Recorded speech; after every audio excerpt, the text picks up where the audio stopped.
नमस्कार, स्वागत है आपका और मैं हूं आपके साथ लता। बड़ी खबर आपको बता रहे हैं, जहां एंटीलिया केस में हो रहे एनआईए के ताबड़तोड़ खुलासे। एनआईए की टीम ने जब्त की एक और सफेद मर्सिडीज कार। जिस तरीके से बड़े अहम खुलासे हो रहे, इसी कड़ी में वाजे की मिस्ट्री महिला से भी कई अहम सुराग सामने आते दिखाई पड़ रहे और होटल रूम से जबरन वसूली का रैकेट चलाता था वाजे। तो कई अहम खुलासे बार बार सामने आ रहे हैं और आपको बता दें, इसी कड़ी में गुरुवार को पकड़ी गई महिला से वाजे के सामने बिठाकर एनआईए पूछताछ करेगी। तो एंटीलिया केस में जैसे जैसे एनआईए की जांच आगे बढ़ती जा रही है, वैसे वैसे एक के बाद एक नए खुलासे इसमें होते जा रहे हैं। और इसी कड़ी में जांच के दौरान एनआईए के सामने एक और अहम खुलासा हुआ है। एनआईए की टीम ने वाजे की ओर से इस्तेमाल की गई एक और सफेद रंग की मर्सिडीज कार जब्त की है, जिसकी तलाशी अब लगातार एनआईए की टीम लगातार कर रही है। वहीं ये भी सामने आया है कि सचिन वाजे नरीमन पॉइंट में एक 5 स्टार होटल के कमरे में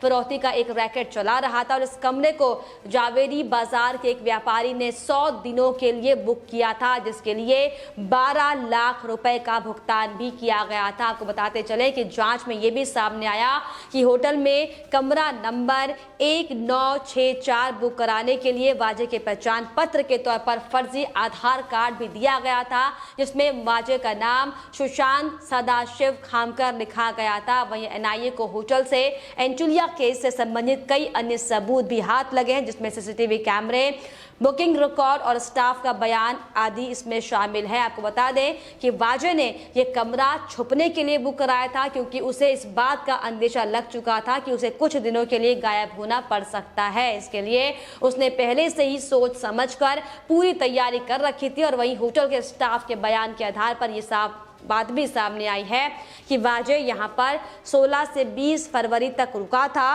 और इस दौरान उससे कई लोग मिलने वहां पर आए थे। यही नहीं, सचिन वाजे 16 फरवरी को होटल में इनोवा कार से आया और 20 फरवरी को लैंड क्रूजर से निकला था और इन दोनों गाड़ियों को एनआईए ने हालांकि जब्त कर लिया है। आपको बता दें कि वाजे की होटल में रुकने की यहां पर तारीखें उन घटनाओं से मेल खाती हैं जब उसने और उसकी टीम ने मुंबई में लाइसेंस उल्लंघन को लेकर कई प्रतिष्ठानों पर रात में छापेमारी की थी। और इस पूरे मामले में वाजे की महिला मित्र इस काले कारोबार को सफेद बनाने का काम करती थी। आपको बता दें कि सचिन वाजे की जो महिला मित्र से लगातार एनआईए ने 13 घंटे तक पूछताछ की और कई अहम राज खुलकर अब एनआईए के सामने आते हुए दिखाई पड़ रहे हैं। तो इस तरीके से आपको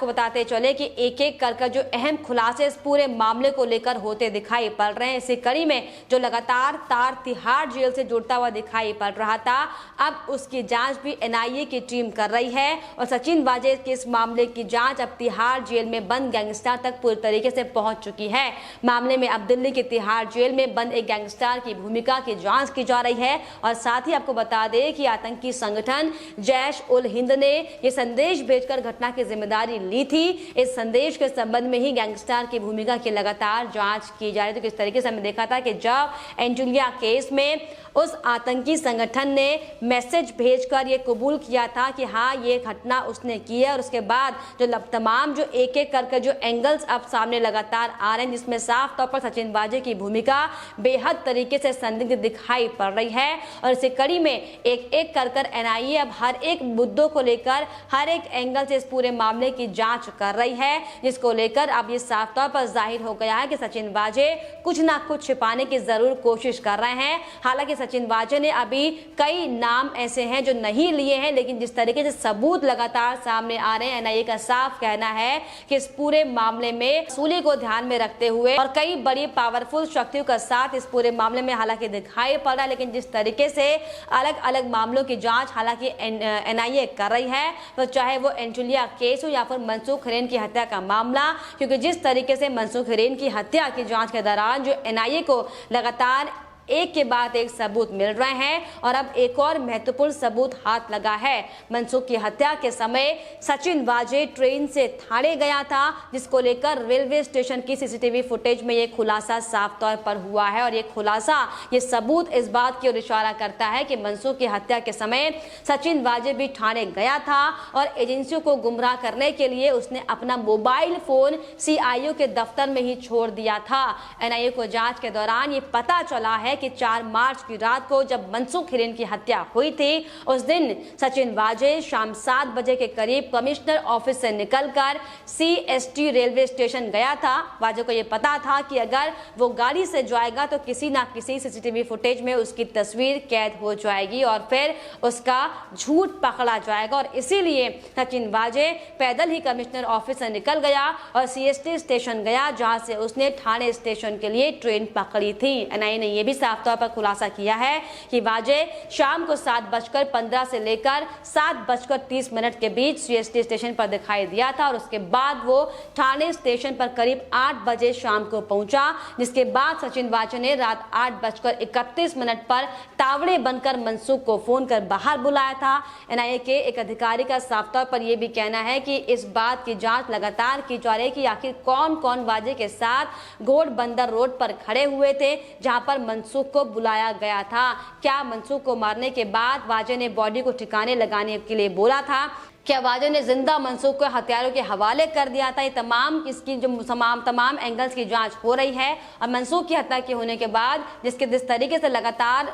वाजे फिर ठाणे स्टेशन पर आया और ट्रेन पकड़कर करीब 10:30 पर भायखला स्टेशन पर पहुंचा, और भायखला स्टेशन उतरने के बाद वाजे के एक बड़े और नामी व्यक्ति के साथ मीटिंग हुई थी, और वो मीटिंग खत्म होने के बाद वाजे टिप्सी बार पर रेड मारने पहुंचा था। तो तमाम जो एंगल्स लगातार NIA जोड़ने की कोशिश कर रही है, इसको लेकर साफ तौर पर ये सबूत सामने आ रहे हैं कि वाजे इस पूरे मामले पर पूरी तरीके से संलिप्त है, क्योंकि जिस तरीके से कुछ दिनों पहले सचिन वाजे ने ये सबूत मिटाने के लिए अपने CCTV फुटेज का DVR और कंप्यूटर मीठी नदी में फेंक जाने की बात कबूल की थी, जिसके बाद NIA के अधिकारियों ने सचिन वाजे को घटनास्थल तक लेकर गए थे और वहां पर जाकर NIA की टीम ने गोताखोरों और सफाई कर्मचारियों की मदद से मेटल डिटेक्टर का इस्तेमाल करते हुए उन तमाम सारे सबूतों को बरामद कर लिया था। और इन बरामद किए गए सबूतों में एक लैपटॉप, एक प्रिंटर, 2 हार्ड डिस्क, गाड़ियों के 2 नंबर प्लेट्स और CPU और 2 DVR शामिल किए हुए थे। तो इस तरीके से लगातार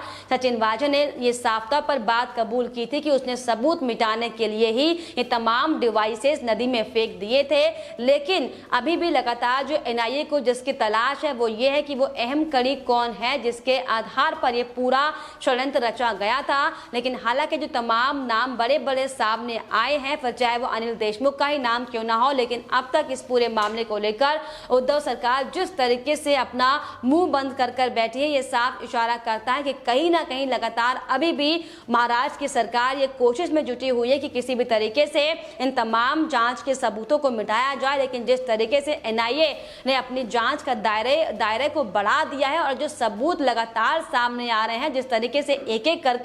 जो अहम खुलासे हो रहे हैं, ये साफ तौर पर दर्शाते हैं कि कहीं ना कहीं ये बहुत बड़ा रैकेट था जिसे लंबे समय से चलाया जा रहा था, लेकिन अब जाकर इसके पूरे मामले का खुलासा हुआ है जब जांच NIA के हाथ में सौंपी गई थी। जिस तरीके से लगातार महाराष्ट्र सरकार ये कोशिश में जुटी हुई थी कि NIA को इसकी जांच नहीं सौंपी जाए, लेकिन अब जब एक एक अहम खुलासे सामने आए हैं और अब जो महिला मिस्ट्री की बात की जा रही है जो लगातार सचिन वाजे को गाइड कर रही थी और उनके काले पैसे को सफेद करने का जो काम कर रही थी, उससे भी अब गुरुवार को NIA पूछताछ करेगी। और आपको ये भी बताते चले कि सचिन वाजे के सामने बिठाकर महिला से पूछताछ की जाएगी, जिसमें कई अहम तमाम सवाल जवाब का दौर भी जारी रहेगा। तो साफ तौर पर बड़ी खबर आपको बता रहे, जहां इस पूरे केस में तो चाहे वो एंटीलिया का केस हो या फिर मनसुख हिरेन की हत्या का मामला हो, इन पूरे 2 मामले को लेकर NIA अपनी गंभीर जांच में जुटी हुई है, जिसको लेकर एक के बाद एक ताबड़तोड़ अहम खुलासे हालांकि होते हुए दिखाई पड़ रहे हैं।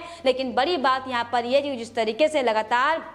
इतिहास में पहली बार ये सामने आया कि किसी पुलिस अधिकारी पर इस तरीके से उगाही का मामला सामने आया हो या फिर किसी प्रदेश के गृह मंत्री ने इस बात के लिए पुलिस अधिकारियों पर जोर लगाया हो कि आपको प्रति माह 100 करोड़ की उगाही करनी। तो साफ तौर पर जो बड़े अहम खुलासे अब महाराष्ट्र में लगातार चल रही गतिविधियों को लेकर जो होते दिखाई पड़ रहे हैं, ये साफ इशारा करता है कि अब बहुत जल्द NIA के हाथ में वो अहम सुराग लगने वाला है, जिसे लगातार महाराष्ट्र सरकार छुपाने की कोशिश में जुटी हुई है। और साथ ही साथ आपको भी बताते चले कि शनिवार यानी कि आज सचिन वाजे की NIA की हिरासत का आखिरी दिन है और इसको लेकर NIA भी साफ तौर पर ये कहती दिखाई पड़ रही है कि अभी जांच का दायरा खत्म नहीं हुआ है और जिस तरीके से लगातार सचिन वाजे एनआईए की जांच में सहयोग नहीं करते हुए दिखाई पड़ रहे, कई अहम खुलासों को, कई अहम राजों को अभी छुपाया जा रहा है, तो इसको लेकर अब एनआईए हिरासत को बढ़ाने की मांग कर सकती है, जिसको लेकर आपको बताते चले कि एक बार फिर से वो तमाम लोग जो लगातार